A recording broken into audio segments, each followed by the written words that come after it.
السلام علیکم ورحمۃ اللہ وبرکاتہ۔ انفو ہب کے ناظرین خوش آمدید۔ امید کرتے ہیں آپ سب خیریت سے ہوں گے۔ ویڈیو کو لائک کر دیں، چینل کو سبسکرائب کر دیں اور بیل آئیکن کو پریس کر دیں۔ شروع اللہ کے نام سے جو بڑا مہربان نہایت رحم کرنے والا ہے۔ اس ایپیسوڈ کے آغاز میں آپ دیکھیں گے اسمیان سلطان کہتی ہے ان کو پھانسی دے دو، جس کے بعد بالا خاتون اور شیخ ادب علی کو پھانسی دی جاتی ہے۔ یہ دیکھ کر عثمان بہت پریشان ہو جاتا ہے اور سلجوق سپاہیوں پر حملہ کر دیتا ہے۔ اسمیان کہتی ہے تیر اندازو۔ یہ سنتے ہی اختمار اور عثمان کے وہ سپاہی جنہوں نے اپنا بھیس بدلا ہوا ہوتا ہے ان تیر اندازوں پر حملہ کر دیتے ہیں۔ یہاں عثمان بالا خاتون اور شیخ ادب علی کی رسی کو کاٹ دیتا ہے۔ اس کے بعد وہ دونوں نیچے گر جاتے ہیں اور اس کے بعد عثمان ان کو سنبھالنے لگتا ہے، جبکہ اختمار اور دوسرے سپاہی ان کی حفاظت کرنے لگتے ہیں۔ عثمان غصے سے کہتا ہے اسمہان۔ یہ کہتے ہی یہ خیال دیکھتا ہے جب اختمار اور اس کے سپاہی سلجوق سپاہیوں میں شامل ہو گئے تھے۔ اس خیال کے بعد عثمان کہتا ہے اب تم ظالموں میں سے ہو اسمہان، تمہیں اس کا حساب دینا ہوگا، لیکن ان کا حساب اور بھی زیادہ سخت ہوگا جو ظلم کے خلاف خاموش رہے اور جنہوں نے تمہارا ساتھ دیا۔ یہ سن کر اسمہان کہتی ہے جب تیر گریں گے تو ان کا ہدف تمہارا دل ہوگا عثمان، میرا بیٹا سلطان علاؤدین راستے میں اور وہ یہاں آ رہا ہے۔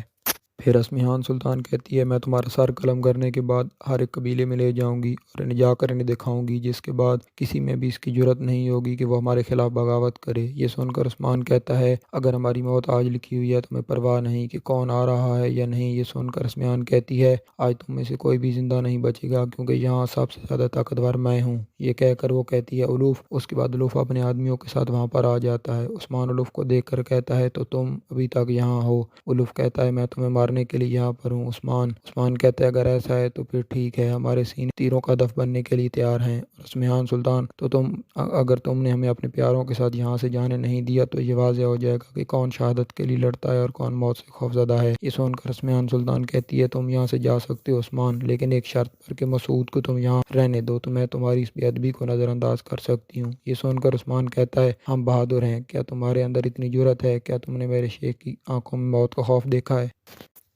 یا پھر میری خاتون کی آنکھوں میں دیکھو، کیا شہادت کے معاملے میں تمہیں کوئی بھی شبہ نظر آیا؟ مجھے دیکھو، میرے سپاہیوں کو دیکھو، ان کی آنکھوں میں جن کو موت کا خوف نظر نہیں تھا کہ تمہیں یاد آئے کہ موت کیا ہوتی ہے۔ تم سب کو اقتدار، طاقت کی ہوس اور موت کے خوف نے تم سب کو اکٹھا کر دیا ہے۔ یہ سنتے ہی اسمیان سلطان کہتی ہے عثمان اور ان کے سپاہیوں پر تیر تان دو، جس کے بعد تمام سپاہی ان پر تیر تان دیتے ہیں۔ اس کے بعد اسمیان کہتی ہے کہ میں تمہارے پرانے دشمنوں کی طرح نہیں ہوں عثمان، تم نے میرا جیسا دشمن پہلے کبھی نہیں دیکھا ہوگا۔ اسی دوران ایک سپاہی آتا ہے اور کہتا ہے سلطان علاؤدین تشریف لا رہے ہیں۔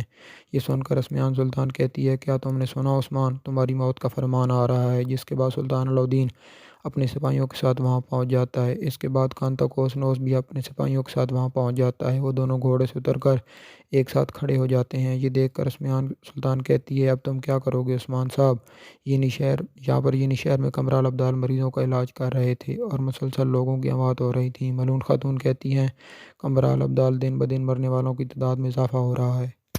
اس کے بعد ملون خاتون کہتی ہیں کمرال ابدال کو کہ کیا آپ کی دوائیاں کام کریں گی؟ یہ سن کر کمرال ابدال کہتے ہیں میری دوائیاں کمزور لوگوں پر اثر نہیں کریں گی، لیکن جو طاقتور ہیں ان پر زہر کے اثر کو کم کر سکتی ہیں۔ اگر ہمیں زہر کے بارے میں معلومات حاصل نہ ہو سکی تو ہم اس کا تریاق نہیں بنا پائیں گے۔ یہ سن کر ملون خاتون کہتی ہیں میں جانتی ہوں یہاں پر زہر کون لایا تھا، تھا اس کے علاوہ ایسا کون کر سکتا ہے؟ عائشہ خاتون کہتی ہیں میں جب سے اسمیان سلطان یہاں آئی ہیں تھا ہمیشہ اس کے ساتھ ہے اور تب سے اپنی دکان پر بھی نظر نہیں آتی۔ ملون خاتون کہتی ہیں یہ سب خفیہ طور پر کر رہی ہے، ہم سب اس کو اشکار کر دیں گے، تم الگن کے ساتھ مارتھا کا پیچھا کرو گی اور جہاں پر بھی جائے اس کا پیچھا کرو گی، ہر جگہ کی تلاشی لو، ہمیں زہر کے ذرائع کا معلوم کرنا ہوگا۔ یہ سن کر عائشہ خاتون الگن کو ساتھ لے کر وہاں سے جانے لگتی ہیں۔ پھر کہتی ہیں اسما تم بازار جاؤ اور مارتھا کے بارے میں معلومات حاصل کرو۔ یہ سن کر اسما بھی وہاں سے چلی جاتی ہے۔ ادھر سب نے ایک دوسرے پر تیر تانے ہوئے ہوتے ہیں تو علاؤدین کہتا ہے سب اپنے تیر نیچے کر لو، جس کے بعد سلجوقی سپاہی اپنے تیر نیچے کر لیتے ہیں۔ اس کے بعد عثمان بھی اپنے سپاہیوں سے کہتا ہے وہ بھی تیر نیچے کر لیتے ہیں اور پھر علاؤدین کہتا ہے